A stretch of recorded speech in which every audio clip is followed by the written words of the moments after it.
Hey everybody, before we get into this 10-minute review of Shazam, I just want to let you know about our sponsor. It's a film called Sir John A. and the Curse of the Anti-Quenched.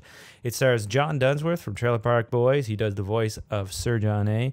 It also stars Spenny from Kenny vs. Spenny, and it also has a short appearance from the Diener from Fubar. It has a lot of other funny people in it, and you can check it out on iTunes, Amazon, or wherever you get your movies. Check out curseoftheantiquenched.com. All right, so we're going to get into our 10-minute review of Shazam, and I'm hitting the timer now. All right, what'd you think of Shazam? I loved it. Loved it. I loved it. I thought it was fantastic. The best DCEU movie as of now.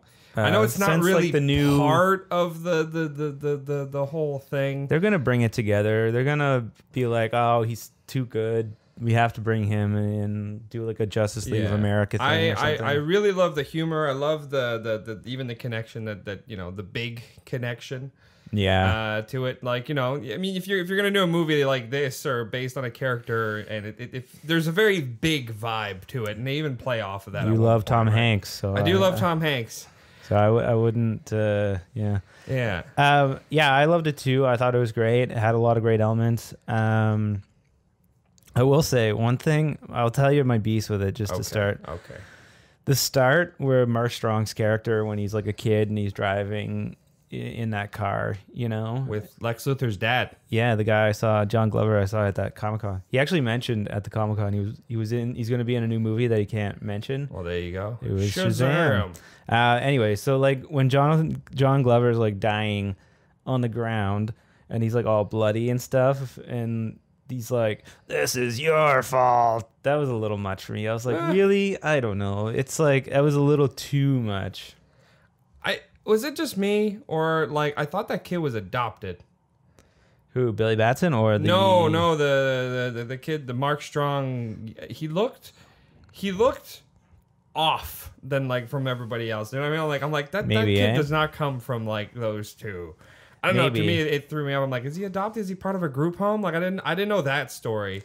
Yeah, that was sort of weird, eh? Like, I will say that the villain is the weakest point in that whole movie. I like Mark Strong, and I think he has the face for a bad guy. He's got the voice of a bad guy. Yeah. I mean, we got to see him as Sinestro, just never got to see him, you know, as Sinestro. Right. You just did like a creepy look at the end of whatever. I mean, like a name like Sinestro, you kind of got to be evil, but he's not good, Estro. I thought his accent was off in this because he plays an American. Yeah, the American that threw me off. His character is kind of two-dimensional a little bit. Very two-dimensional. Just because I'm so used to villains these days not being the greatest, especially in the DCU, he's still the best DCU villain. But you know what I mean? Like, because I'm so used to just like crappy villains that I'm like, okay, but the hero's fantastic. Yeah, that's sort of the thing with a lot of the. But I guess early MCU suffered from that as well. They did. Like Loki in the first Thor wasn't the best villain, but they evolved him into one of the best characters. So like, there's still hope. They left him alive. I'm just hoping for a Black Adam, or I forget the worm is that supposed to be Brainiac? No, it's a very famous Captain Marvel villain. I forget his name. I'm not like too much into the Captain Marvel Shazam world. The artist formerly known as. I was super excited because I had heard of the. I read a little bit. You know, I've seen a little bit of DC. And I'd heard of the Shazam family, and I know they were in this, but I did not know, because, you know, you're thinking this is the first movie. They're never going to do the Shazam family, the Marvel family, whatever you want to call them. They're never going to do it, and it was a very pleasant surprise when they did. As soon as they did it, man, I was like, man, this took this movie to an 11 to me. Like, I didn't see that coming, even though at the start with the guy from Guardians, when he's like, oh, the whatever 7 people. Jimon, I can't pronounce his name, but he's awesome though in it. Yeah, the wizard. And yeah, I was like, I didn't see that coming at all. I was like, it's just gonna be Shazam's like coming of age story. Me too. But yeah, that's my biggest gripe about the movie, was the villain was really the biggest downfall to it. But Shazam made just his story, and even his story is not like it's an origin story, but it's not a heroic origin story until like much later, right? Like it's just a kid it turns into an adult. That's like what, like 70% of the movie is what that's all about. It's just about a kid turning into an adult. Like the superhero stuff kind of feels like, you know, on the side, so it's a refreshing take on it to me, and I thought the movie was hilarious. It had a lot of great It had a lot of great moments. The convenience store sequence is probably the best. fact that he gives him the gun back was like, oh my, shoot me again. I'm like, me in oh the my face. God. So good. And Zachary Levi, I really like him from Chuck. I know him from Chuck, so I was excited to see him in there. It was interesting to see Adam Brody in there. Yeah, no, is that Adam Brody? That turns into Freddy, the kid with the crutch there, his sidekick, whatever. And it's funny Dylan because Grazer, like, I guess. Man, that's terrific casting. Yeah. Holy crap! Funny. So they've opened that up for more like Shazam movies. They did. I love the little girl too. Like, and then her adult counterpart was fantastic. She's I like know. Santa.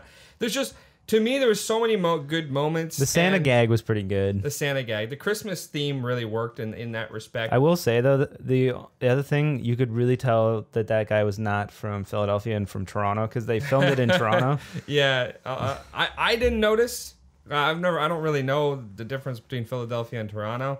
Never really been to Toronto. You would have had that Philly accent and not like a Canadian accent. Which one? The Santa. Actors? Oh, Santa. I never even noticed. Yeah, I don't. But yeah, they filmed it in Toronto. It was very recognizable if you're from Toronto. But yeah, like I guess that all worked out fine. Yeah. I don't know. Like the DC is strange in the sense that there's a bunch of made up cities, but then there's also like I want to know, is that part of the Shazam world that he's part of Philadelphia? I know that Captain Marvel originally came from an old comic before he was bought out by DC. Okay. So it's possible that's where he originally comes from. I don't know enough about. Yeah, I thought that was weird for a DC movie to not take place in a fake world, right? Yeah. Like, it would have been cool if they just did it in whatever, not like Gotham or Metropolis, but in like Bloodhaven or. Again, one of the made up It towns. might be a place. Now, let's talk. We got couple minutes. Let's talk about the ending. Some people liked it. Some people didn't like. What aspect of the ending? The cameo we are talking about. I really love the cameo at the end. I mean, if you can really call it air quotes cameo, right? Right, Superman. Oh my God, showing up. I thought it was actually really funny. I thought that apparently they couldn't get him in, like Henry Cavill in, because they were shooting at a school in Toronto. And the schedule wasn't working because he was apparently the scene he was supposed to come down, sit down, and talk and have a conversation. So then, because he couldn't come in, they thought of like a funny gag that so it's just Zachary Levi's stunt double in a Superman suit. And I think it works really well pertaining to this movie. Yeah, it works for the movie. It works well for the movie. Some people didn't like it. They felt it was like cheap, like kind of. To me, I liked it because it feels in the same. Like as soon as the credits roll, like I was laughing my ass off at that ending. Yeah. No, it's one of the very small movies, like especially superhero movies, that I was like, man, I could watch it right now again. Yeah, because it's fun. Because it is a fun film. It's definitely the best to me. In the DC. I will say I was fine with the Superman thing. I was like, whatever, it's Superman. Like, what is the other gripe you got? Okay, his fucking mom just leaving him at the fair. One, who does that? Two, people are pieces of shit. But, okay, fair. Even if she is the biggest piece of shit garbage human that raised this kid up until he was what, 6, essentially, right? Or no, 3. He's 4. He's like 3 or 4. Either way, this kid can talk. This kid knows his name. This kid knows his mom's name. Yeah. And he was with police within 5 minutes. They would have immediately found her somewhere. Unless she's like from out of town, maybe. Doesn't matter. Again, it's such a huge plot hole. I will say, not really a plot hole. I mean, well, it's just like they could have made that way better. They could have just had him abandoned somewhere. I mean, to be fair, I will say that most of the movie, I was thinking like, man, if his mom was looking for him, there's no way she never would have found him. That's the first thing. I'm like, she's got to be like dead, or like just like the worst piece of crap ever, right? And I thought she might have been taken, but I just thought like the whole all the DC recent movies hinge on like mothers. and either like having the same name or a bad mom or like. Although I don't know how close this is. What if this is like accurate to the comic book? I don't know, right? Maybe, so but maybe it still, is. If it is accurate to the comic book, it's still. I didn't have a problem with it that much. No? Although when the moment did happen, when you turned out like she's like, I don't want you kind of thing, you're like, I was like, oh damn, this place went dark. Yeah, I thought it went Ooh. dark, but I just thought it was just wasn't heavy enough. You know, To me, it was like I felt a little too heavy, but it's I don't know. I didn't have that big of a problem. I think it would have been I better just enjoyed it too if much. they were somewhere in an. I know why they did it. They had to be at Yeah. that fair, so they got the final flight at the fair. Whatever. I think it would have still been better if she just gets rid of him or puts him up for adoption. But I think and you it's want that clean. reveal later on, right? Like And- it's his revelation in that. Oh, here we go. aspect, too. I just want to finish that thought quick, but just say like I think it also would have been better when he finds her later in life.